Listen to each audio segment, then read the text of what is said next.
Segunda-feira, 27 de fevereiro, o TN1 está começando agora. Boa tarde para vocês.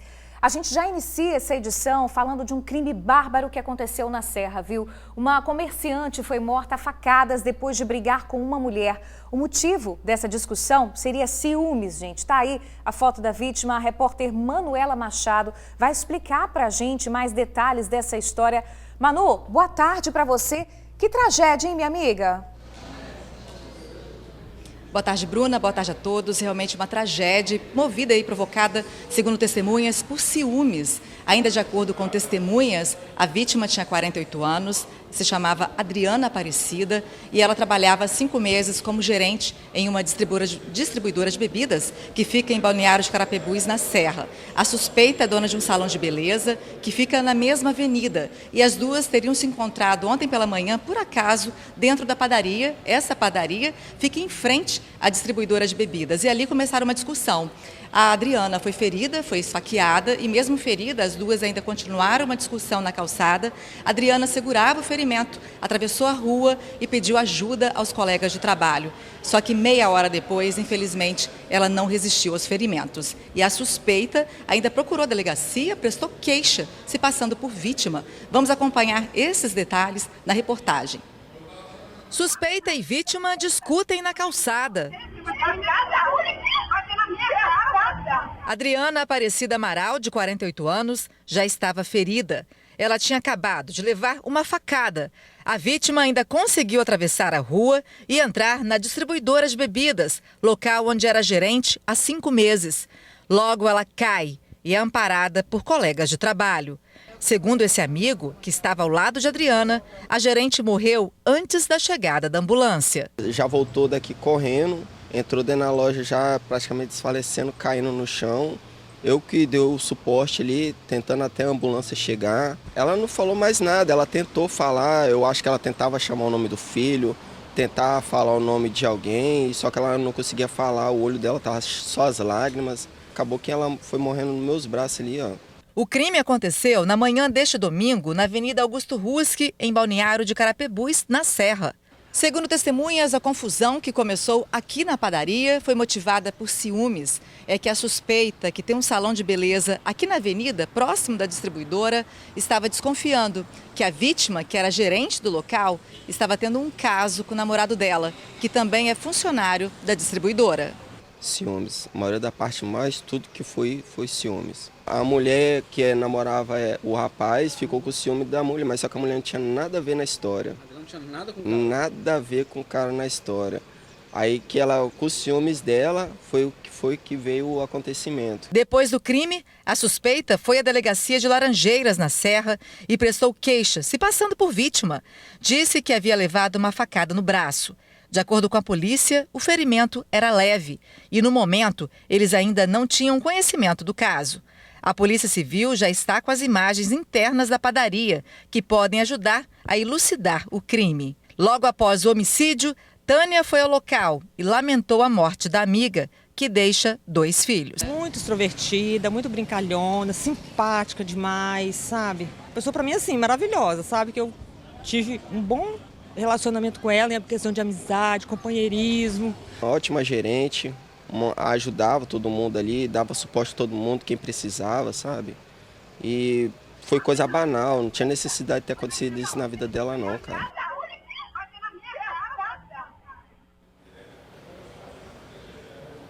Realmente, né, nós acompanhamos aí. A Adriana perdeu a vida por um motivo banal, deixou 2 filhos, os amigos inconformados com esse crime. E de acordo com a Polícia Civil, a suspeita ainda não foi presa. E quem tiver alguma informação que possa ajudar a polícia a encontrá-la, pode denunciar no 81, não precisa se identificar.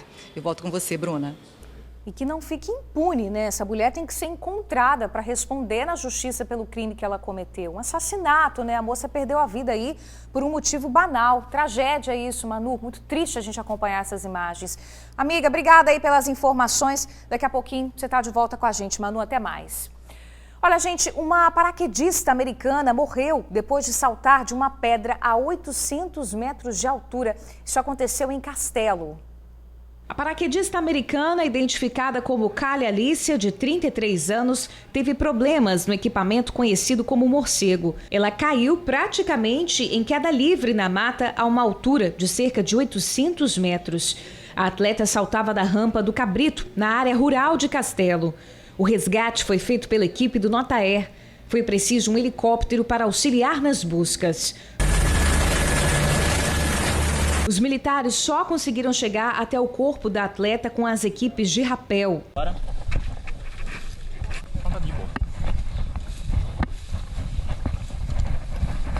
Nas redes sociais de Kali, muitos registros de voos em vários países. Amigos e parentes lamentaram a perda e deixaram recados de despedida. Tristeza, né? O corpo da atleta foi levado para o Serviço Médico Legal de Cachoeiro de Itapemirim. Olha essa história, gente. Um pescador morreu ao ficar 14 dias à deriva. Dimitri Xavier Cardoso, de 31 anos, pescava com mais 3 amigos no litoral da Bahia, quando o barco em que eles estavam naufragou. 2 semanas depois, a embarcação foi encontrada em Guriri. Dimitri, infelizmente, não sobreviveu e, ao que tudo indica, ele morreu de fome e sede. Já os amigos foram resgatados com vida e permanecem internados. Eles contaram que houve um problema no leme, por isso o naufrágio teria acontecido. Esse acidente está sendo investigado. Agora, vamos mudar aqui de câmera, vou chamar sua atenção para essa história. Mais um caso muito triste que a gente traz aqui no TN1. Bota aí na tela, por gentileza, a foto da Maria Paula Xavier. Tá aí, ela tem 39 anos. A cerimonialista, gente, foi baleada e morta dentro de um carro de aplicativo. Tristeza, a Maria estava com o marido quando o carro passou por um bairro de Cariacica que enfrentava toque de recolher imposto por traficantes. Suzy Faria já está aqui com a gente, vai trazer os detalhes dessa história, né, Suzy? Conta pra gente como é que esse carro foi alvo aí dos bandidos, né, minha amiga? Uma vítima inocente. Boa tarde para você. Boa tarde, Bruna. Boa tarde, amigos do TN. Bruna, Mari Paula Francisco Xavier, de 39 anos de idade, era uma cerimonialista e também trabalhava como faxineira para sustentar os filhos de 12 e 22 anos de idade. Tinha casado há pouco menos de um ano. Estava muito feliz, vida muito tranquila. E o sábado ela passou todo até a noite com uma prima, confraternizando ali entre família. Só que no retorno para casa, Bruna, um poder paralelo que se acha no direito de dominar o bairro impôs uma restrição de circulação de moradores ou de quem quer que fosse que passasse por ali. Quem entrasse no bairro, quem circulasse por ali e que eles desconfiassem, tinha que parar, baixar o vidro do carro e se identificar. E foi isso que aconteceu com o casal. Eles estavam saindo dessa festa, praticamente 1,5 km, 2 km de distância, e quando estavam na reta de casa, voltando para casa, a motorista do aplicativo precisou parar porque homens armados forçaram isso. Ela teve que abaixar os vidros porque o carro usava vidro escuro. E quando ela viu homens armados do lado dela, a motorista só teve uma reação: arrancar com o carro. E quando ela fez isso, os tiros foram disparados. E 2 acertaram fatalmente Mari Paula. Ela ainda foi socorrida, passou por cirurgia. Mas os detalhes eu vou te contar agora nessa reportagem, porque é muito triste. Ouvimos a cunhada, ouvimos a prima, e todo mundo estava indignado com esse poder paralelo que impediu a circulação de pessoas como se fosse uma autoridade de segurança. Vamos acompanhar. O crime aconteceu na rua principal de Rio Marinho, em Cariacica. Foi por volta das 2 horas da madrugada de domingo. Uma cerimonialista de 39 anos voltava com o marido para casa. Saíam de um bairro vizinho, quando o veículo de aplicativo em que estavam foi abordado por homens armados por ter vidros escuros. A motorista ameaçou parar, mas arrancou em seguida. E os homens então atiraram. Os disparos acertaram a passageira. O irmão dela pegou e me ligou e contou a história. Que tinha sido toque de recolher, eles entraram com o carro e não sei se ignoraram o pedido de baixar o vidro, não sei como é que foi, e ela tomou 2 tiros. Foi a motorista do aplicativo quem levou a passageira para o hospital de urgência e emergência em Vitória.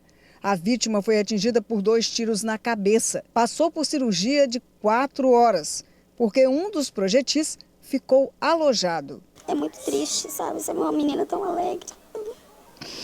O que aconteceu com a cerimonialista pode ter toda a relação com o assassinato que houve nesta rua aqui, que fica bem perto de onde o atentado a ela aconteceu.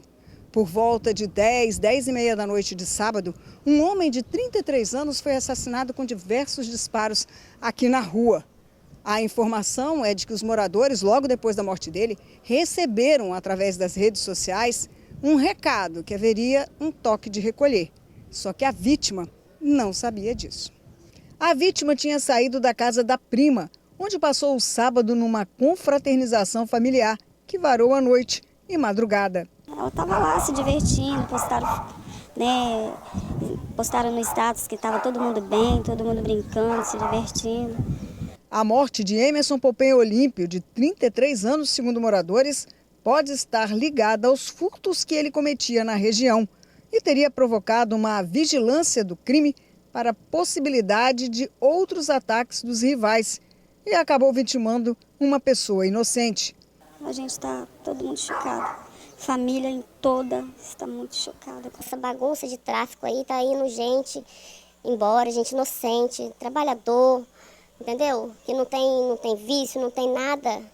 Só queria se divertir, só queria ir para casa no momento de descanso e acontece essas coisas que eu peço justiça, tá? Pela minha prima. Porque é muito triste, gente, desculpa. É revoltante. Você passar por uma situação dessa, você não deve nada e você tem que passar por uma situação dessa. Pois é, Mari Paula Francisco passou por essa cirurgia, mas não resistiu aos ferimentos pelos 2 tiros que ela levou e que acertaram a cabeça. Foi a própria motorista do aplicativo que levou a vítima até o Hospital São Lucas, onde ela estava internada. A revolta é porque esta mulher, essa cerimonialista, que também trabalhava como diarista, estava animada, preparando o aniversário dela de 40 anos, que aconteceria no próximo mês. A polícia, é claro, investiga o crime para tentar encontrar informações que levem ao autor desses disparos e que acabaram vitimando Mari Paula. Lembrando que os moradores, quando a gente foi lá fazer essa matéria, Bruna, disseram que nesta noite em que esse rapaz morreu, o Emerson Olímpio, vários tiros foram ouvidos em todo o bairro, não só ali. Agora, a revolta maior dos familiares é que eles estavam com medo, inclusive, de fazer o velório, que muita gente iria para a casa dela, que fica um pouco mais para dentro do bairro Rio Marinho, e eles tinham medo que, no entrar no bairro, outras pessoas pudessem ser também abordadas e uma nova tragédia como essa poderia acontecer. Então fica aí a dica para a polícia, que não deixe que os traficantes tomem conta do bairro e imponham regras que não cabem a eles impor. Até porque a gente já viu que quando isso acontece, um inocente acaba sempre morrendo. Bruna? Agora você vê que é absurdo, a família não tem paz nem para conseguir se despedir de uma vítima inocente, né? Vítima aí desses bandidos covardes. A família está com medo de fazer o velório. Então fica realmente, como a Suzy falou, o apelo desesperado dos moradores desse bairro, daquela região, dessa família, por uma intensificação desse policiamento. Quem que vai dar a resposta para essa família? A moça morreu, gente. E a pessoa que atirou nela está solta, está na rua. E aí, amanhã vai fazer de novo? Como é que fica a situação dessa família? É muito triste uma pessoa inocente morrer assim, triste, tão vulnerável, estava voltando para casa, né? É um absurdo total. Suzy, obrigada aí pelas informações. Daqui a pouquinho a gente volta a conversar, tá, minha amiga? Até mais. Olha, gente, uma casa pegou fogo em Cariacica durante essa madrugada. Um casal e a filha deles, uma menina de 11 anos, estavam na residência no momento desse incêndio. Um celular que estava carregando em cima do sofá pode ter provocado fogo. O incêndio começou por volta das 3 horas da madrugada, no 3º andar de um prédio que fica no bairro Cruzeiro do Sul, em Cariacica. Na parede ficaram as marcas de sangue, resultado do corte que uma moradora teve ao tentar fugir do apartamento em chamas. O fogo teve início com um celular que estava carregando em cima do sofá, na sala de estar. Na casa, estava o casal e a filha de 11 anos, que dormiam no quarto ao lado da sala. Com o ar-condicionado funcionando e o cômodo fechado, a família só percebeu a fumaça quando o fogo já tinha se alastrado. Nenhuma parte foi poupada. O forro do teto chegou a cair em diversos locais do apartamento. A sala do apartamento ficou completamente destruída pelas chamas. Na parede, as marcas com que o fogo destruiu tudo. O reboco ele chegou a cair. O sofá, em que o celular estava carregando, ficou só a carcaça. E mais à frente, a TV da família, igualmente destruída. No chão, marcas de vidro e do tapete que pegou fogo. O incêndio, ele só não foi pior porque a filha do casal dormia no mesmo quarto em que os pais. A gente gritou, ouviu socorro, né? Dos gritos de socorro. Então a gente foi lá ver o que era. A gente chegou, viu que tava pegando fogo, né? A gente teve ideia de tentar abrir a porta, não abria. Logo em seguida, a gente conseguiu abrir a porta. Gritamos os vizinhos, né? Para ajudar, eles entraram.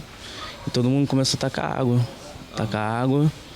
E depois a gente teve ideia dos extintores, os vizinhos foram trazendo dos carros e a gente conseguiu apagar. Apesar de toda a destruição, a mãe do proprietário agradece a Deus pelo incêndio não ter feito nenhuma vítima fatal. Queimadura foi poucas, mas que ela inalou bastante fumaças.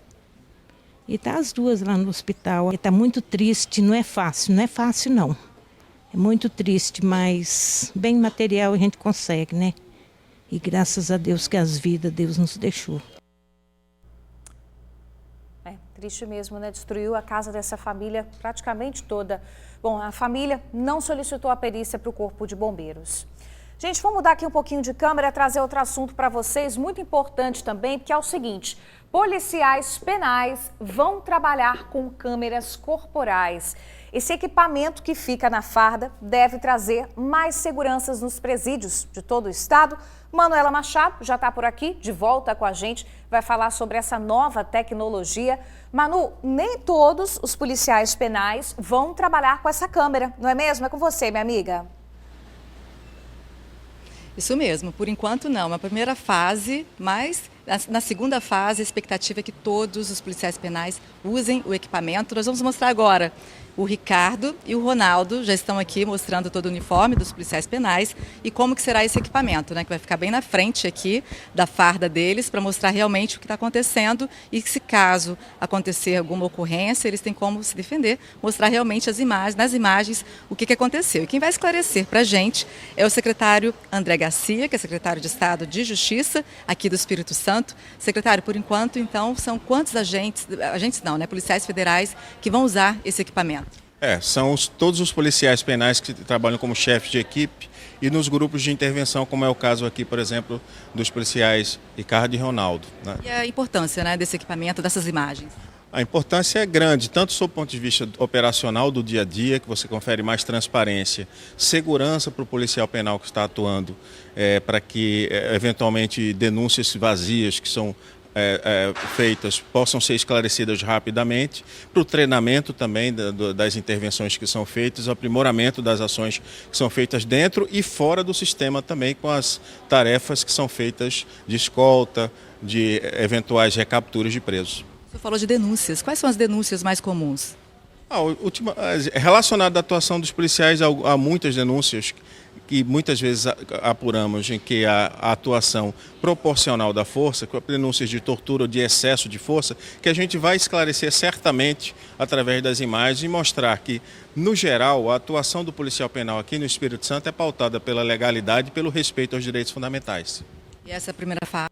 A segunda fase deve ser até o final do ano? Tem uma previsão de quando todos devem usar? A fase 1 do programa é o final do ano, que nós estamos adquirindo novas câmeras para ampliar a distribuição de câmeras corporais para todo o efetivo da Secretaria de Justiça. Mesmo assim, todos os presídios do Espírito Santo vão receber?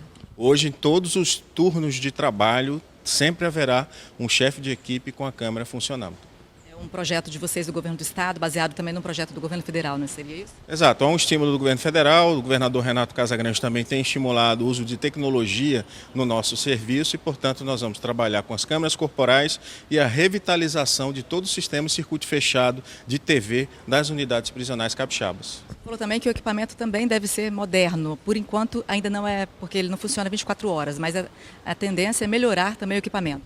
Com o aprimoramento da tecnologia, as novas câmeras já chegarão estarão com outras funcionalidades e funcionamento, inclusive, ininterrupto 24 horas.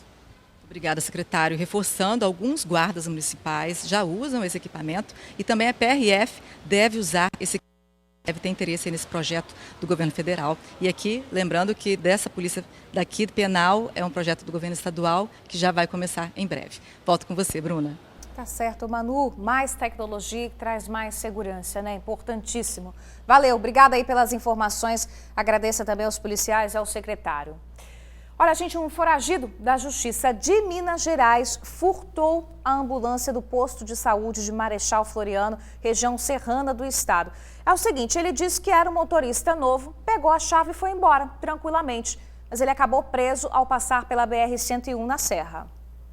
Era por volta de 6h50 da manhã deste domingo, quando o criminoso de camisa verde entra na unidade de saúde de Marechal Floriano, na região serrana do estado. No local também funciona o pronto-socorro do município. O homem de 44 anos vai direto para o balcão de atendimento, onde estão alguns funcionários. Fala bastante, argumenta, gesticula muito, até que cerca de 2 minutos depois, uma funcionária entrega a chave da ambulância para ele. O homem não perde tempo, sai logo da unidade, vai em direção à ambulância, liga o veículo e vai embora. O argumento que o criminoso usou para convencer os funcionários da unidade de saúde foi de que ele era um motorista novo da prefeitura e que precisava levar a ambulância para uma oficina para que o veículo pudesse passar por serviços de manutenção. Esse funcionário público da Secretaria Municipal de Saúde diz que achou a história super estranha, porque não havia nenhuma manutenção agendada para aquela ambulância. Logo depois, o condutor que assumiu o plantão de manhã me ligou e perguntou se eu estava ciente dessa manutenção. Eu falei que não tinha nada agendado. Imediatamente saí de casa, fui para o pronto-socorro, verifiquei o que estava acontecendo, identifiquei que teria algo de errado e fui à polícia. Com a polícia acionada, o cerco inteligente identificou o veículo subindo a segunda ponte. Mas o criminoso só foi detido no quilômetro 251 da BR-101 na Serra, por volta de 9h20 da manhã. Ao puxar a ficha do criminoso, a Polícia Rodoviária Federal descobriu que o homem é foragido da Justiça de Minas Gerais. Estava preso por estelionato e roubo. Ao saber do crime, a população de Marechal Floriano ficou bastante apreensiva. Foi uma surpresa por se tratar de um pronto-socorro de cidade interior. Nunca isso aconteceu na região, todo mundo conhece todo mundo. De repente chega um cara estranho, diz que está vindo de Minas e pegar o veículo e furtar dessa forma. O pessoal está meio apreensivo no pronto-socorro lá mesmo. O criminoso foi autuado por furto qualificado. A cidade de Marechal Floriano tem apenas 3 ambulâncias. Se o bandido tivesse conseguido o que queria, o município perderia um equipamento importante de saúde pública. Tem 3 ambulâncias, 2 para transporte eletivo e essa para urgência e emergência. Segunda-feira a demanda é grande, eu tive que colocar outra ambulância na urgência e iria desfalcar o outro veículo que vai trabalhar na segunda-feira com transporte de paciente para consulta na Grande Vitória. Ia ser uma perda muito grande. Absurdo. Agora presta atenção na justificativa aí desse criminoso, tá? O foragido disse para a polícia que é usuário de drogas e que pegou a ambulância para ir a Linhares, onde iria se internar para tratamento. Ele foi autuado por furto qualificado mediante fraude e foi encaminhado ao presídio. Olha, gente, um empresário capixaba morreu durante uma viagem com destino ao Chile. Ítalo de Polo Barcelos, de 25 anos, e o pai são do município de Montanha e seguiam em motos separadas com destino à região da Cordilheira dos Andes. Em Belo Horizonte, Minas Gerais, ele chegou a postar fotos. No dia seguinte, em São Paulo, Ítalo teria feito uma ultrapassagem em local proibido e bateu de frente com um caminhão. Ele morreu na hora. O pai dele, que vinha logo atrás, presenciou o acidente. Ítalo morreu na hora, né, como a gente tinha dito. Ele é natural de Montanha e atualmente morava e trabalhava em Vitória. Tristeza, né? Gente, vamos mudar um pouquinho de assunto. É o seguinte, você acompanhou aqui no TN a história do turista mineiro que perdeu os documentos aqui no estado e acabou sendo preso injustamente. Agora você já está vendo aí nas imagens que essa história teve um final muito feliz. Olha que lindo esse reencontro. Suzy Faria acompanhou esse caso de perto e vai trazer o desfecho dessa história para a gente com mais detalhes. Ô Suzy, em Ipatinga, Minas Gerais, a família do seu Ademar passou Finalmente aí, né, um fim de semana de paz e tranquilidade, muita alegria também, né, minha amiga? É com você. Sim, Bruna, essa família que passou 9 dias na angústia, no desespero, teve um final de semana feliz.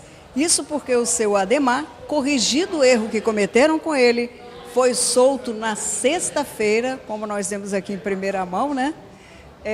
E já está em casa. E eu conversei com ele, com a esposa dele hoje pela manhã, ouvi aí tudo o que aconteceu, como foi para ele essa injustiça de saber que era um criminoso procurado há 22 anos, porque alguém ficou com a identidade dele que ele perdeu e se fez passar pelo Ademar.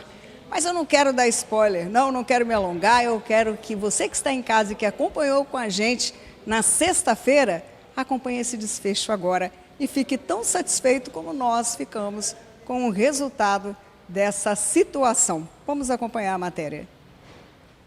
Esses são os momentos de alegria vividos pela família e amigos de Ademar Valentim Silva. No mesmo dia que o Ministério Público do Espírito Santo reconheceu o erro por inconsistência na documentação do pedido de prisão dele, a Justiça Capixaba enviou a carta de revogação do mandado de prisão e Ademar foi solto. Estava detido na cadeia de Ipatinga. Já em casa, ele falou sobre a prisão e os dias que passou na cadeia. Aí que começou o terror da minha vida, né? A pergunta que a gente faz é como se a gente estivesse invisível. Ninguém ouve você, ninguém quer saber o que aconteceu, né? A gente é tratado como todo criminoso é tratado, né? É constrangedor porque chega ali, a gente tem que rapar, tirar o cabelo, né? Rapar do cabelo da gente, né? Depois eles violam a integridade da gente, que é ter que tirar a roupa, ter que fazer agachamento, de ter que ficar nu, submete a gente a essa situação ridícula, que no meu caso, né, é sentir muito humilhante, sabe? Várias pessoas olhando pra gente é taxado como criminoso mesmo, infelizmente. Todo o drama que Ademar e a família viveram começou há 22 anos, quando ele veio passar férias no estado e perdeu a carteira de identidade. Era o verão de 2001. Ademar seguiu as orientações das autoridades, fez o boletim de ocorrência registrando a perda e fez a segunda via do documento. Mas isso não garantiu a ele a isenção de ser incriminado por um crime que não cometeu. Quando eu perdi o documento, que eu descobri mais ou menos 1 hora depois, eu passei na cidade próxima, num posto policial, e pedi o atendente, que expliquei para ele a situação. Eu falei assim, eu queria fazer uma ocorrência da perda de documento, que aconteceu agora há pouco, e ele disse assim, ó, essa hora a gente está com o sistema aqui fora do ar, então o senhor pode seguir viagem e registrar esse boletim de ocorrência na sua cidade. O caso aconteceu no mesmo ano em que Ademar perdeu os documentos. 2 ladrões cometeram um assalto. Os 2 foram presos em flagrantes e reconhecidos pelas vítimas. Um dos ladrões usava o nome de Ademar. O ladrão não apresentou o documento para comprovar os dados, apenas preencheu essa ficha, dando o endereço daqui, de Chácara Parreiral, na Serra. A Polícia Civil não exigiu o comprovante e em todo o inquérito não há sequer uma foto da identidade ou do ladrão que se fez passar por ele. Começava assim um erro que colocaria um inocente na cadeia anos depois. Eles foram presos em flagrante delito e a pessoa se passou pelo Sodemar, muito provavelmente deve ter usado a identidade do Sodemar, porque os dados batem da filiação do pai e da mãe, só que essa identidade não consta no processo, não está lá no processo. Um outro detalhe que é uma falha, não tem uma identificação da pessoa lá, e não tem foto, não tem nada. Cerca de 1 mês após estar no presídio, o falso Ademar Valentim foi morto. E quando a família foi liberar o corpo, se descobriu que se chamava Adriano Justino Barbosa. Mas isso não foi suficiente para garantir o fim do engano. Ao contrário, mesmo com a comunicação do diretor do presídio ao Ministério Público, informando que Ademar e Adriano eram a mesma pessoa, o Ministério Público seguiu na busca de Ademar por meio de um edital e mandados de prisão. Mesmo assim, o Ministério Público insistia em prender Ademar, mesmo na época as vítimas reconhecendo que só 2 homens cometeram o crime e que eles já tinham sido presos. A busca por Ademar continuava, mas restrita ao Espírito Santo. Só que quando o novo mandado de prisão contra ele foi expedido em 2018, entrou no Banco Nacional de Mandados de Prisão do CNJ, a Confederação Nacional de Justiça. E aí, a busca, que antes estava restrita ao Espírito Santo, ganhava agora uma dimensão muito maior, o país. E foi visto justamente em Ipatinga, onde ele morava. E no dia 15 de fevereiro desse ano, Ademar acabou descobrindo que era um criminoso e que estava sendo procurado há 22 anos. Agora, após ter ficado injustamente preso por 9 dias, ele terá uma outra luta: retirar o nome do sistema como criminoso. Vai ter que ser instaurado um processo em apenso que vai fazer a parte de identificação criminal, apontar o verdadeiro autor daquele crime em comento, independente se esse verdadeiro autor já tiver falecido ou não, para provar que o Ademar não foi o autor do crime. Esse é o primeiro passo. Infelizmente, enquanto tramitar esse reconhecimento de identificação criminal, o Ademar vai figurar no polo como parte no processo. Só que não cabe ao réu provar que não foi ele. Cabe às autoridades, ao judiciário, ao Ministério Público, provar quem foi o verdadeiro autor daquele crime. Eu vou buscar a informação certa com o advogado que tratou do caso para a gente ver quais são as possibilidades, né? Porque eu acho justo as percas todas que eu tive, né? A minha vida inteira eu andei em dias com a justiça, como cidadão brasileiro. Eu fiz a minha parte de cidadão, né? E a justiça do Brasil falhou comigo. Agora, Ademar em casa e com a família, só tem a agradecer. Agradecer-me mais uma vez. Parabéns para você, que foi fundamental para ajudar a resolver essa situação tão complicada, né? Pois é, como vocês viram aí, no caso do Ademar, foi uma sequência de erros que chegou a 22 anos de procura. O primeiro dele foi a Polícia Civil aceitar como verdadeira o preenchimento de uma ficha de vida pregressa, onde ele, em momento nenhum, provou que era realmente Ademar. Dentro do inquérito, como o advogado salientou, não tinha sequer a foto da carteira de identidade comprovando quem era quem. Em seguida, ele me contou que passou por uma cidade aqui no Espírito Santo, 1 hora depois de perceber que tinha perdido os documentos, e tentou registrar o boletim de ocorrência ainda no estado sobre o que tinha acontecido. Foi o atendente, né, que atendeu ele lá na delegacia, disse que o sistema estava fora do ar e que ele poderia ir até a cidade dele e preencher essa ocorrência lá. Ele até chegou a questionar, mas e se no meio do caminho eu for parado por uma blitz, pela Polícia Rodoviária Federal, o que eu faço? O atendente simplesmente respondeu: manda ligar para mim, que eu digo que você esteve aqui, o sistema está fora do ar e você não pôde registrar a ocorrência. Enfim, foram umas sequências de erros que acabaram levando a Ademar a viver todo esse transtorno. E como o advogado bem salientou, agora ele terá que esperar um novo inquérito ser instaurado, ser concluído.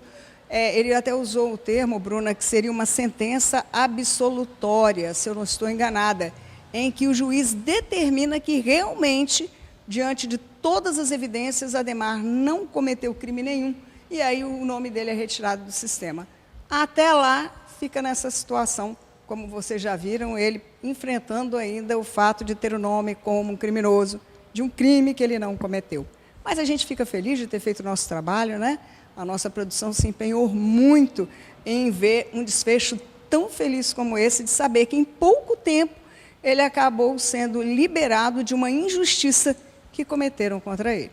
É isso, né, Bruna? A gente fica super feliz com esse desfecho, com esse final feliz. Com certeza, Suzy, mais uma vez aí, Parabéns pelo empenho, como o próprio Ademar falou, é um caso muito difícil. Suzy se debruçou aí, buscou ajuda, que bom que a gente pôde ajudar. Ademar tem um longo caminho pela frente ainda, né? Coitada, é inocente, mas ainda fica ali com o nome comprometido. A gente segue acompanhando também, mas já muito feliz em saber que ele está em casa, que ele está com a família. Em casa, né? O lugar de onde ele nunca deveria ter saído por conta de um erro e uma sequência de erros da nossa justiça. Suzy, obrigada aí pelas informações, tá, minha amiga? Valeu!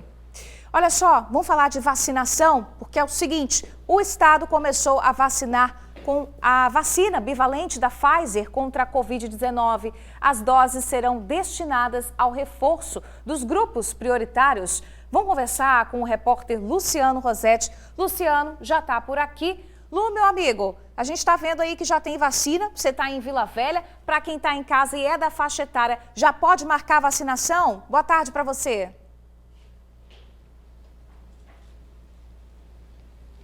Boa tarde, minha amiga, e para todos os amigos que nos assistem, já pode sim, inclusive, a vacinação desse primeiro grupo, nessa primeira fase, para pessoas de 70 anos para mais. Aqui, a Luciana, técnica de enfermagem, minha xará, vai vacinar aqui o seu Carlos, que agendou direitinho a vacinação, viu? Essa aí é a imunização bivalente, só lembrando que a imunização bivalente, ela protege contra a variante Ômicron e também suas subvariantes, né? Protege 2 vezes, é por isso que ela é bivalente.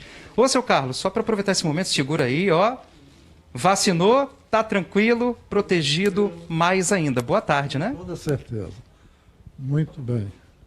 Como é que você se sente mais aliviado, protegido contra a Ômicron, as outras variantes também, subvariantes, né? Toda certeza. Muito bem. Me sinto muito bem diante de ter tomado essas vacinas. Estamos sobrevivendo a essa pandemia, né, meu amigo? Com certeza. Seu Carlos tem quantos anos? 77. 77 carnavais. Tá certo, meu amigo. Muito obrigado, viu? Segura aí o Dodói. Tá imunizado, graças a Deus, né? Fala com a esposa que ajudou bastante, né, meu amigo? Pode chegar mais um pouquinho para cá, por gentileza?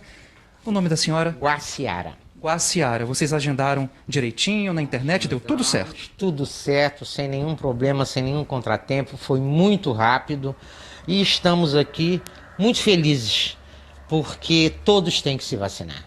Vacina é saúde, vacina é vida. E para chegar até aqui, é importante tomar todas as vacinas. Só chega até aqui cuidando da saúde. Cuidando da saúde. Senão não é possível chegar aqui. É o recado da dona Guaciara. A picadinha não doeu nada, né, seu Carlos? De boa? Tranquilo, numa boa. Tranquilo, numa boa. Esse é o recado. Inclusive, gente, a campanha de vacinação, a vacinação bivalente, ela foi lançada hoje numa cerimônia no Palácio Anchieta, lá no governo do estado, hoje pela manhã. Vamos acompanhar. No coração e a sensação no braço de Dona Marina é de proteção dupla. Agora eu estou segura com a minha saúde, né? Que tomando o reforço, a gente está completamente vacinado. Então, para seu José também, receber a vacina foi uma sensação de alívio em dobro. Eu que venho tomando todas as doses ao longo da vida, a saúde é que ajuda a se envelhecer com satisfação, então não posso ficar mais satisfeito por ter tomado mais uma dose. A vacina bivalente oferece proteção contra a variante Ômicron e suas subvariantes. O lançamento da campanha foi feito no Palácio Anchieta na manhã desta segunda-feira. A expectativa da Secretaria de Saúde é que sejam imunizados mais de 320.800 capixabas somente nessa primeira fase da campanha. Essas pessoas pertencem ao público prioritário, que está dividido em 5 grupos. O primeiro grupo contempla pessoas de 70 anos ou mais. O segundo, pessoas com idades entre 60 e 69 anos. O grupo 3 é de gestantes e puérperas. O 4 é de trabalhadores da saúde. E o 5 contempla pessoas com deficiência permanente, adolescentes que cumprem medidas socioeducativas e funcionários do sistema de privação de liberdade. Virão outras fases, a gente segue também uma indicação da distribuição de vacinas do Ministério da Saúde. Então nós recebemos hoje 129 mil vacinas que já foram distribuídas, mas essas 129 mil vacinas, elas ainda não completam o ciclo dessa primeira fase. Nós precisamos, para completar a primeira fase, 300 mil vacinas. Nós estamos lançando a campanha de vacinação. Nós estamos lançando a campanha estadual de vacinação para que a gente possa vencer, né, o desconhecimento, a ignorância no sentido de ignorar mesmo, né, os efeitos benéficos, né, da imunização, a necessidade da gente sensibilizar as pessoas, os pais em especial, os responsáveis, pais, mães, os responsáveis, né, pelas famílias, para que a gente possa, de fato, concluir ciclos vacinais importantes para a gente proteger a vida dos capixabas. Beleza, muito bem. A gente acabou de ver aí o lançamento da campanha, dessa nova campanha de vacinação bivalente. Lembrando por que é bivalente, porque ela protege contra a variante Ômicron e as subvariantes. Para explicar melhor, está aqui junto comigo a Denise Rocha, que é referência técnica de imunização aqui em Vila Velha. Né, Denise? Ela tem essa proteção dupla, não é isso? Boa tarde. Ei, boa tarde. Sim, a vacina bivalente, ela protege não somente contra a variante da Ômicron, mas também ela protege contra as variantes e as subvariantes mais recentes da doença. Então, por isso que o nome é bivalente. E assim, a gente já tem um calendário pronto, preparado, né? No momento agora, é o pessoal do Grupo 1, como a gente explicou na reportagem, né? Pessoas acima dos 70 anos. Mas tem outro público também que está entrando nessa primeira fase do Grupo 1, não é isso? Isso mesmo. A primeira fase desse momento, ele começou com os pacientes de 70 anos acima e também pacientes imunocomprometidos, com alguma doença imunocomprometida, acima de 12 anos de idade, e os pacientes que residem nas ILPIs, que são aquelas instituições de longa permanência. Todos esses 3 grupos, além dos pacientes indígenas, quilombola, ribeirinhos, que entram nessa primeira fase da vacinação. E só lembrando, a próxima fase é para o pessoal de 60 a 69 anos, que começa aí, o agendamento no dia 6 de março de 2023. O grupo 3, como a gente explicou na reportagem, gestantes e puérperas, 20 de março de 2023. Depois, grupo 4, trabalhadores da saúde, 17 de abril. E grupo 5, também no dia 17 de abril, pessoas com deficiência e sócio-educativo, pessoa que está lá presa, né, no presídio, sócio-educativos e também pessoas que trabalham nesses locais, né? Então, Denise, qual a importância dessa imunização? Ela tem um papel especial também dentro dessa campanha, né, da proteção contra a Covid. Isso, a vacina da bivalente, ela veio para completar, né, e complementar o esquema vacinal da Covid. Vale ressaltar que essa vacina, ela é liberada para os pacientes que já têm o esquema primário completo. O que é isso? É aquele esquema que tem a primeira e a segunda dose com a vacina monovalente. Se o paciente ainda não iniciou nenhuma dose da vacina do Covid, ele tem que iniciar a vacinação com a monovalente e somente depois o reforço com a bivalente. E aqui em Vila Velha, né, o munícipe de Vila Velha que quiser agendar, é só entrar no site da prefeitura, não é isso? Isso mesmo. As vagas foram abertas na última sexta-feira, às 15 horas, para o agendamento. Ainda tem vaga no sistema, então basta entrar no site da prefeitura de Vila Velha, clicar lá no ícone de vacinação, escolher a unidade de referência, o dia e o horário e comparecer à unidade para se vacinar. Perfeito, a gente bateu um papo agora com a Denise Rocha, que é referência técnica de imunização em Vila Velha.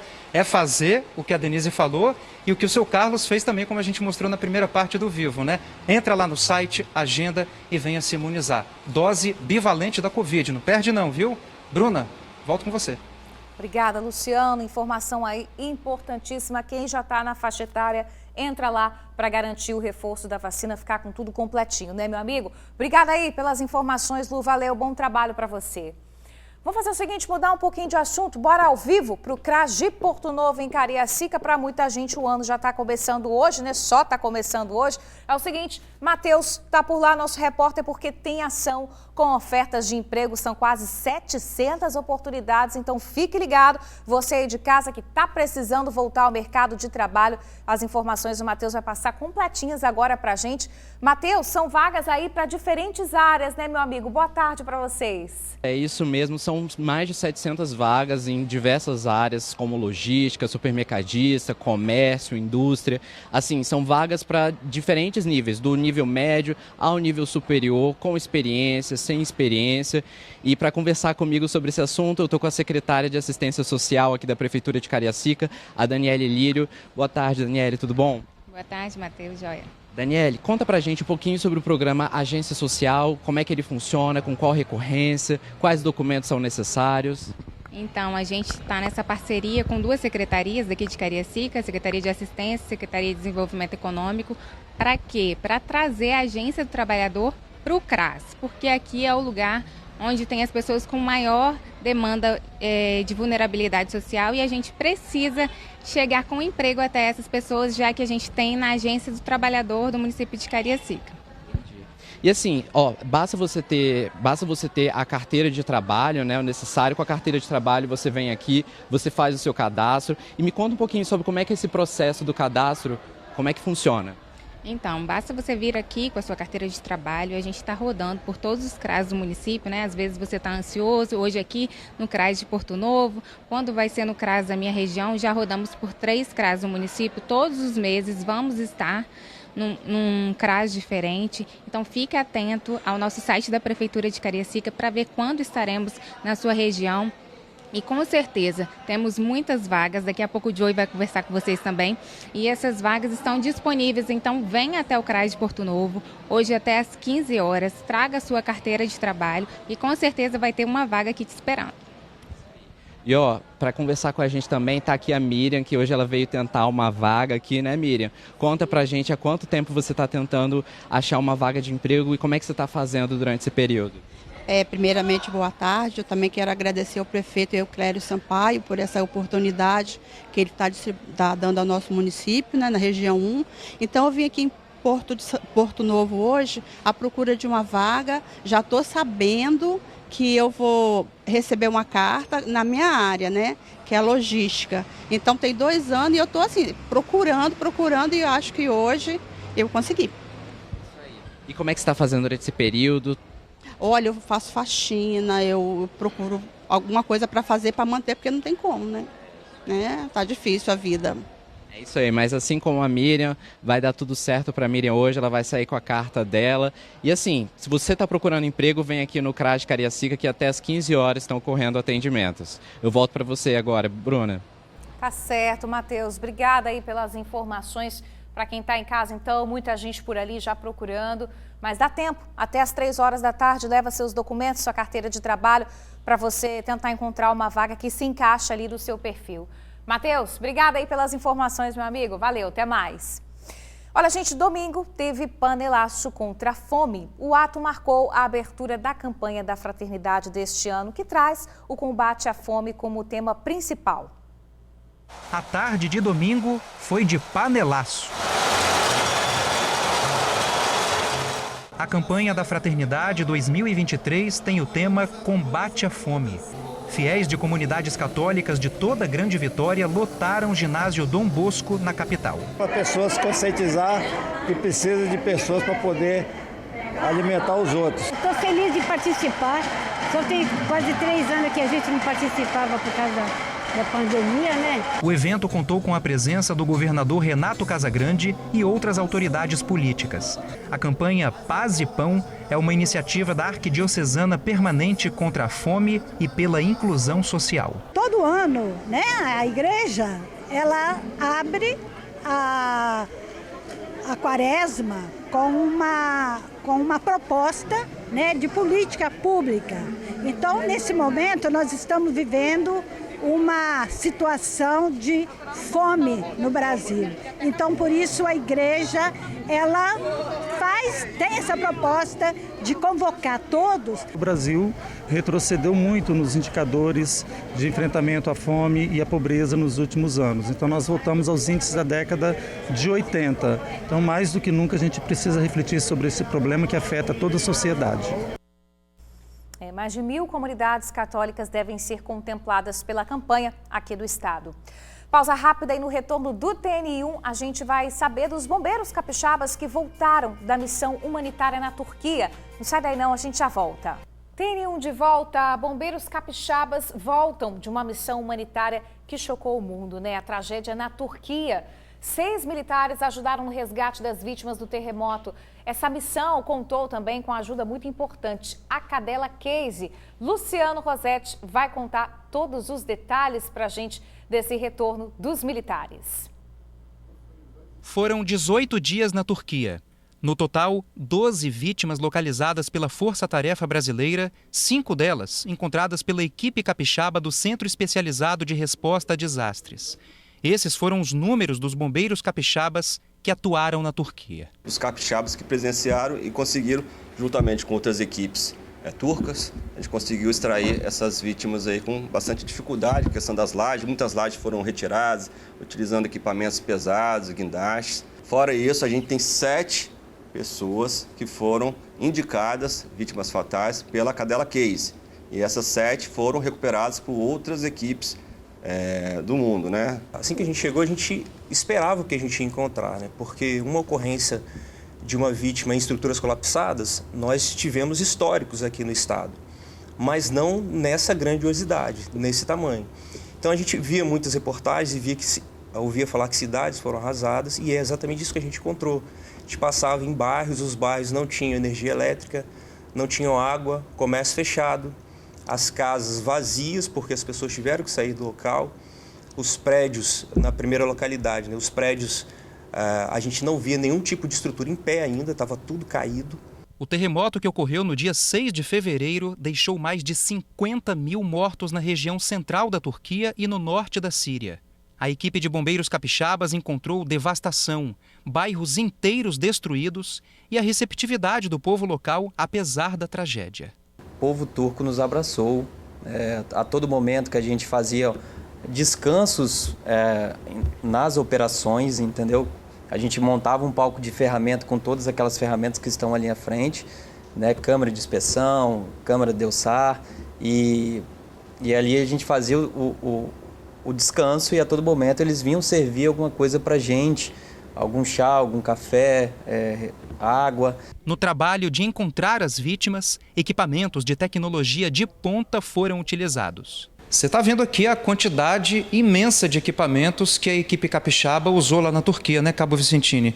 Isso aqui é uma câmera, né? Uma câmera bem diferente, bem específica, não é isso? Sim, a gente tem essa câmera, a gente tem, assim, de câmeras a gente tem vários modelos. Essa aqui é um fibroscópio, que ele permite a entrada e visualização de locais mais confinados, com espaços restritos. Então a gente tem um controle da ponta ali, a gente consegue ter o visual com o direcionamento da câmera, né? Aqui também é uma outra câmera similar, a gente tem também o controle da câmera, da direção, que a gente conseguiria aí fazer uma visualização da vítima, um contato. Alguns deles foram usados para ajudar equipes de resgate de outros países. Os equipamentos que a equipe capixaba levou foi um diferencial, né? Então nós temos equipamentos como a câmera de inspeção, nós temos sensores sísmicos que foram utilizados, e esses equipamentos fizeram toda a diferença na operação. Por vezes, outras equipes de fora, própria da Turquia mesmo, vinham até nós solicitando essa câmera e os nossos equipamentos. E a gente não pode esquecer da cadela Case. A cadela Case, ela foi treinada pelo capitão Marinho, né? E ela é super tranquila, super dócil, né, Case? Bonitinha, né? Como a gente falou agora há pouco, ela desempenhou um papel fundamental encontrando 7 vítimas entre os escombros, né, capitão? Um animal dócil, a serviço, né, da humanidade também, né? O cão de salvamento, ele é uma ferramenta no mundo, uma das principais ferramentas na busca e detecção de seres humanos, seja vivos, seja em óbito também. Né? A Case, ela pôde, como outros cães também no cenário, conseguiram delimitar áreas para que as equipes de intervenção pudessem, de maneira precisa, conseguir chegar o mais próximo possível das vítimas. E as famílias, hein? Depois desse tempo todo fora, existem o reconhecimento, o orgulho e a alegria de ter o marido e papai de volta. A gente é uma parceria, então é difícil, mas a gente sabe que é com um propósito maior, né? Eu enxergo ele como um herói para mim. Que bacana, muito orgulho, né? Pausa rápida, não tem nenhum, não sai daí não que a gente já volta. Moradores de Itapuã e Divino Espírito Santo fizeram um protesto hoje cedo na subida da terceira ponte. Com cartazes, a comunidade foi para a pista no sentido de Vila Velha Vitória. Eles foram manifestar contra a instalação do centro especializado para a população de rua, o Centro Pop, entre os bairros de Itapuã e Divino Espírito Santo. De acordo com os moradores, a localização do Centro Pop foi escolhida pela prefeitura sem um diálogo com a comunidade. A prefeitura informou que realizou várias reuniões com a comunidade e também com as lideranças. Acrescentou que, por conta da política de assistência social, o Centro Pop tem que ficar na região central da cidade, onde se concentra o maior número de pessoas em situação de rua. Agora, 12h58, está na hora de encerrar o TN1 desta segunda-feira. Boa semana pra gente. Tchau, tchau. Até amanhã.